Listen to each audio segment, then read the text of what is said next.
AI now and a researcher at Google.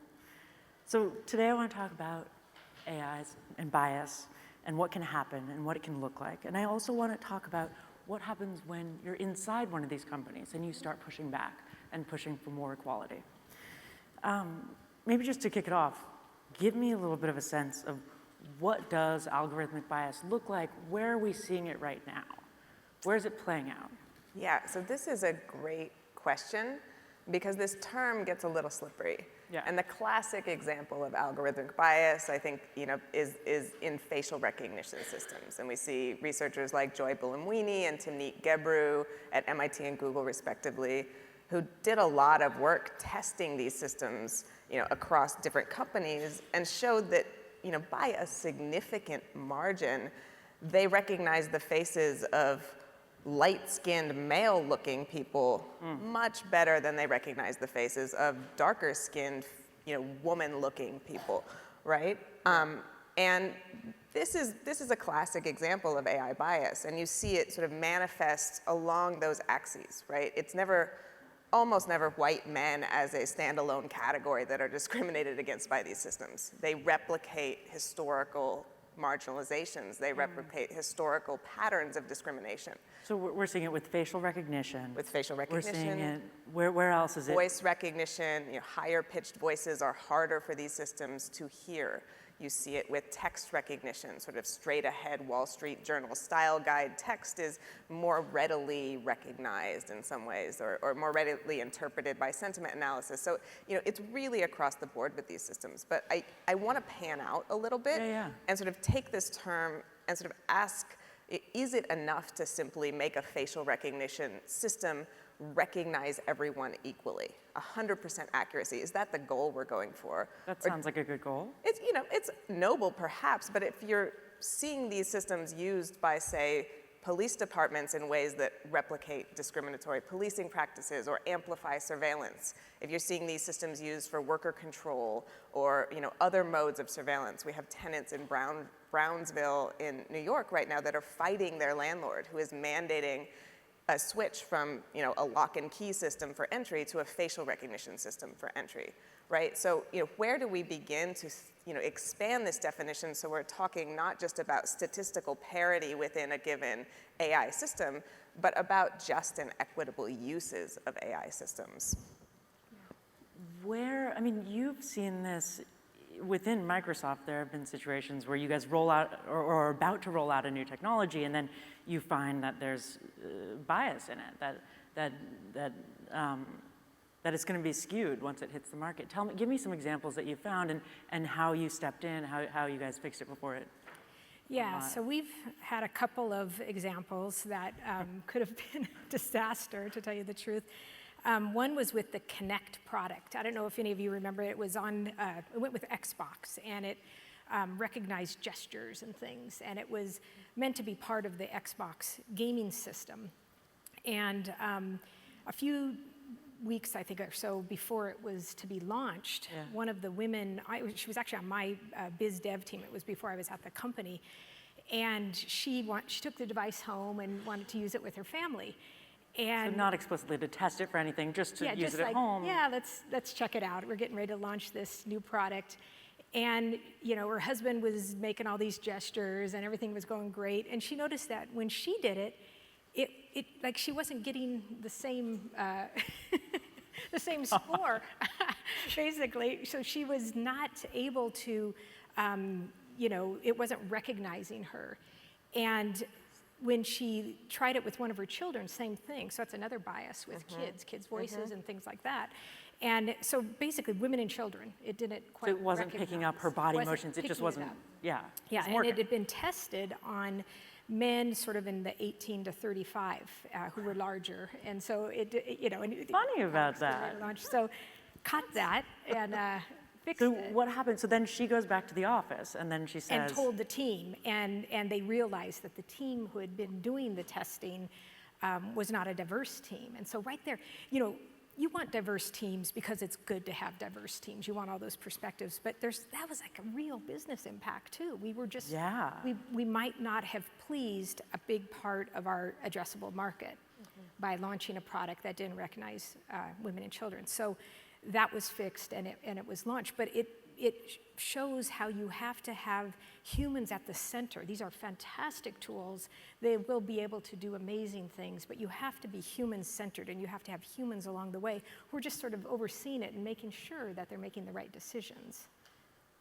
Yeah. Yeah. Because, right. I mean, it's like we always have these panels where we talk about why diversity is important, but here's a case where if a not diverse team is building something, it can really ricochet out in massive ways. Yeah. Just one other quick one. Yeah. There was a customer, this one just happened, there was a customer of ours who was testing a financial services algorithm that was doing risk scoring for loans. And as they were training the algorithm, the data set was a set of data from previously approved loans, which largely were for men. So the algorithm, it doesn't know, and it just says, well, clearly men are a better risk because more loans have gone to men. And so this is what we have to really get behind and understand, that the data, the algorithm, the teams themselves, making sure that humans are at the center of it so that we don't have those trip-ups. What gets really interesting about that then is when you have biased algorithms that then show us the biased data set that went into it. So it's sort of like you can blame the algorithm, but really it's based on the fact that there was bias in how humans were behaving. And the algorithm then just sort of highlights that. So like we were talking backstage about the Amazon, or the hiring one, yeah. So tell me about that. Tell us about the hiring one and kind of what that showed, because this is a canonical example that really links these sort of starkly non-diverse, to be diplomatic, cultures at these tech companies with the outcomes of the systems they built. So Amazon built an algorithmic system for scanning resumes, and this system was meant to pick out resumes of promising candidates and expedite the process, get better people into their engineering hiring pipeline. Well, no surprises here. It was trained on data about past hires, on data about what successful engineers looked like in the past, and it was, spoiler alert, very discriminatory, to the extent that it was actually penalizing resumes that even had the word women's in it. So if you went to a women's college, if you were in sort of a women's group of any kind, your resume spit out, right? It's like an X-ray on our human biases. It's a diagnostic system, really. And what it's doing is it's sort of exposing these sort of years and years of discriminatory hiring practices at Amazon. It is showcasing very starkly the lack of diversity in their culture right then. And I think importantly, even though engineers tried to sort of tweak the system itself, like let's reweight this, let's take out some bias here, let's figure out how to make this not discriminatory, they couldn't. They had to scrap the project. So to their credit, they didn't deploy it. But what you're looking at is something that I think makes us ask the question, what is actually the point of intervention here? Is the point of intervention sort of fiddling with a technical system until it meets some technical standard of fairness or parity?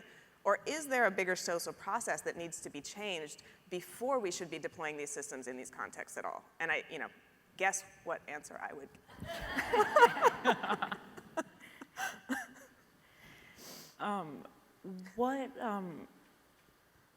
What happens then when you start to push back?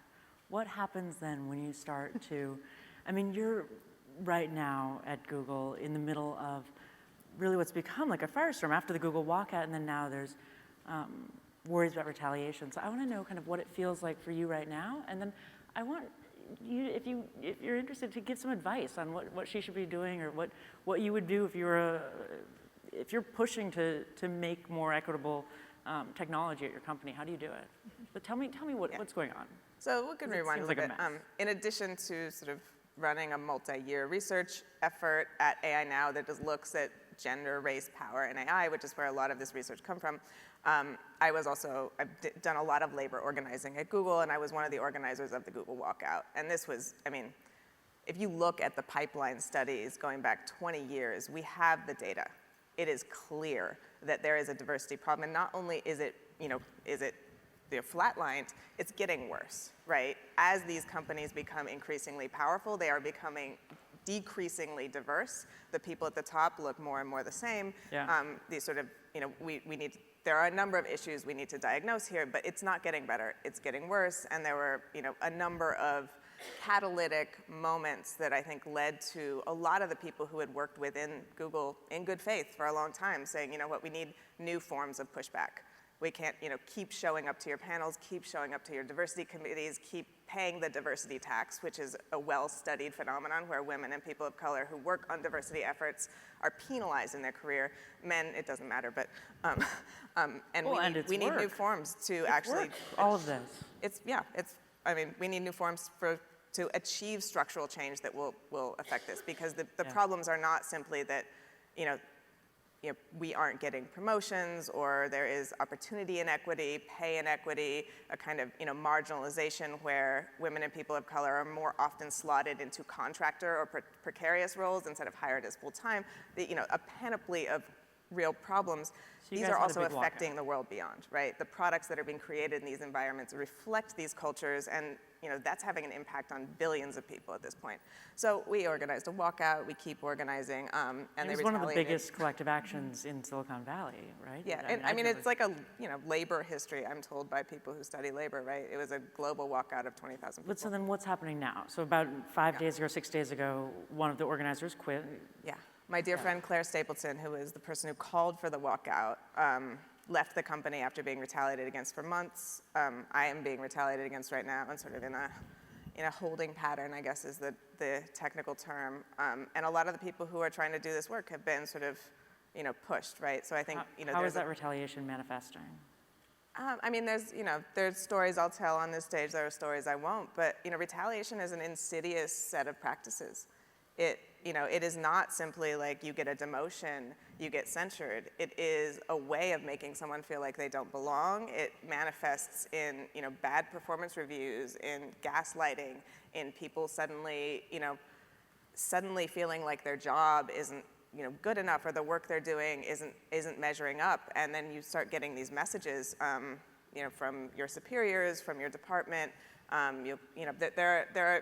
It's a subtle set of, paper cuts that usually drive people out. And once we went public with our stories within the company, we had hundreds of people come forward with theirs, right? There is a sort of, there is a phenomenon of when people report, at the smallest level or at the biggest level in terms of the walkout, when they report issues in these companies, when they try to make it better, they are the ones who get punished and pushed out. And I think this is well beyond tech, but this is something we need to look at square in the face, and we need to demand that it change, because it's affecting all of us at this point.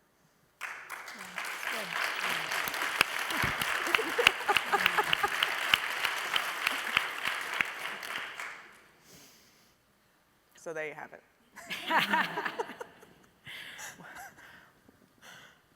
How does this make you feel? What advice would you have for her right now, other than to come to Microsoft?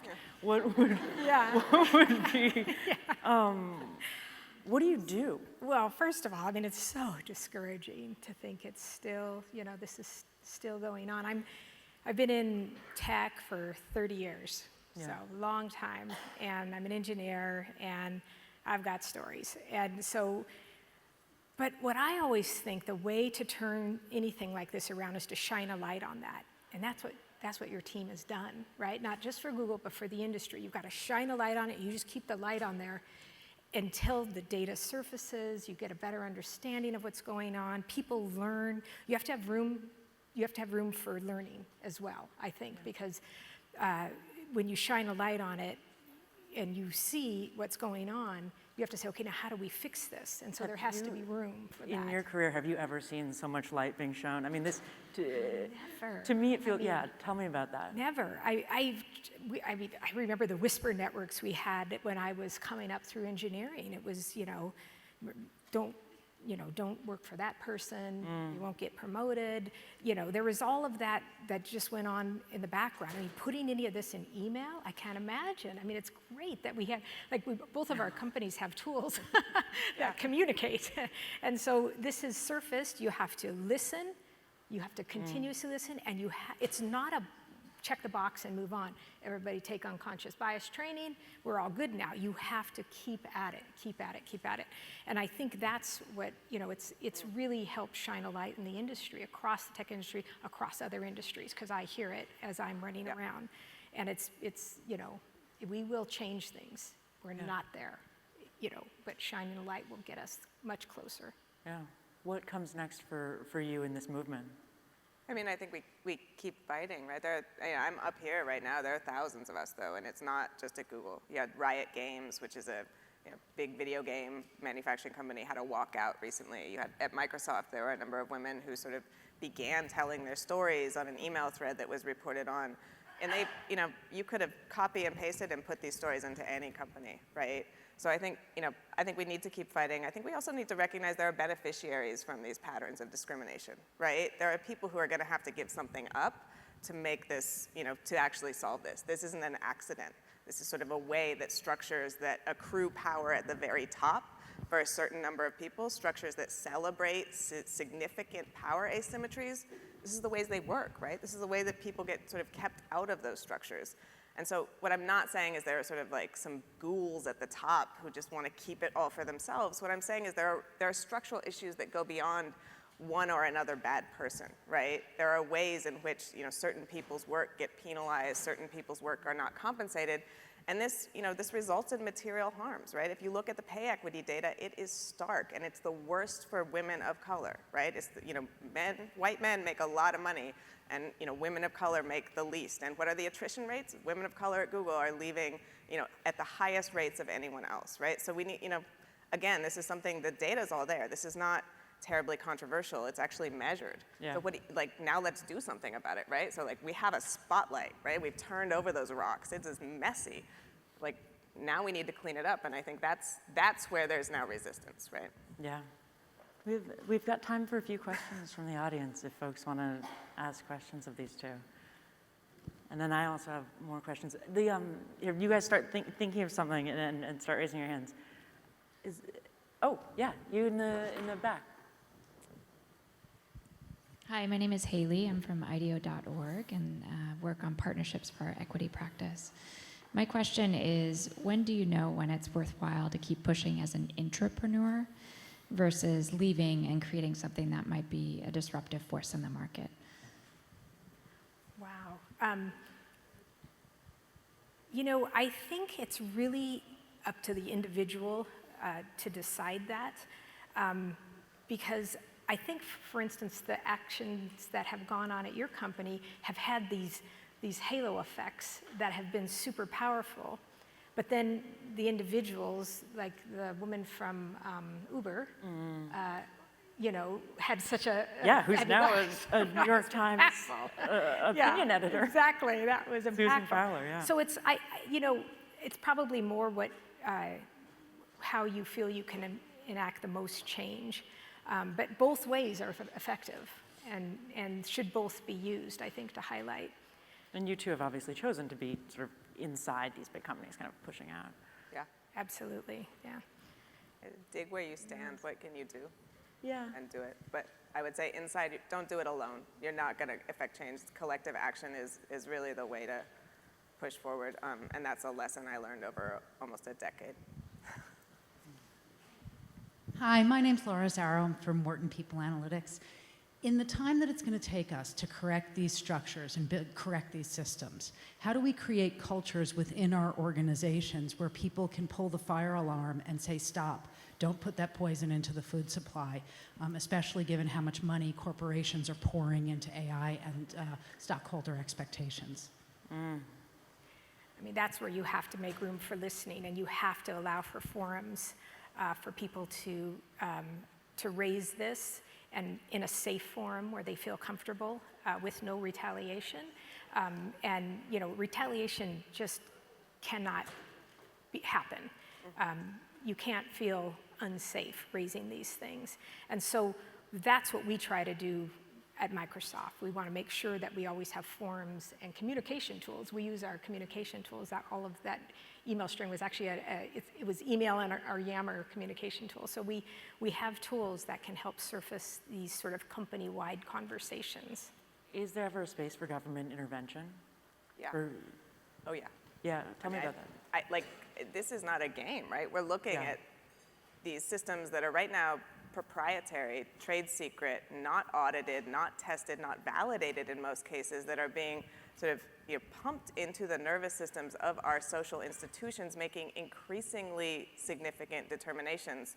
And I think we definitely need everything that Peggy expressed, but we also need whistleblower protections. We need auditing. We need clear regulatory guidance on validation and testing. We need a lot more transparency.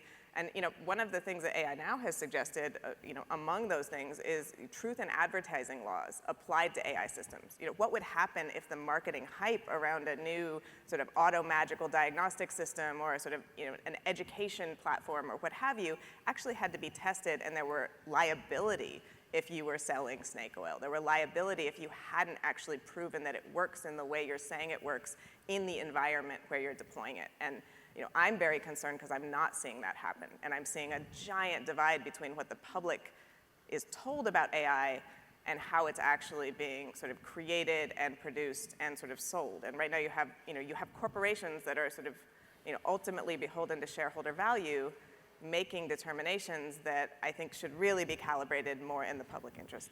And I think corporations and government have to work together, because the tech is moving so fast that the government, it's very challenging to keep up with it.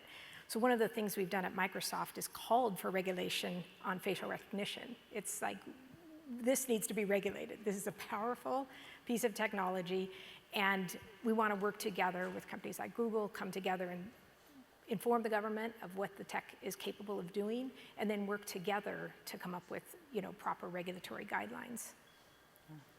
Guys, I think we might be out of time. Maybe one last question. You spoke about how contractors were predominantly women and people of color. So what happens if you want to be a whistleblower as a contractor and you don't have the same protections? Because the New York Times just recently came out with an article about contractors at Google specifically.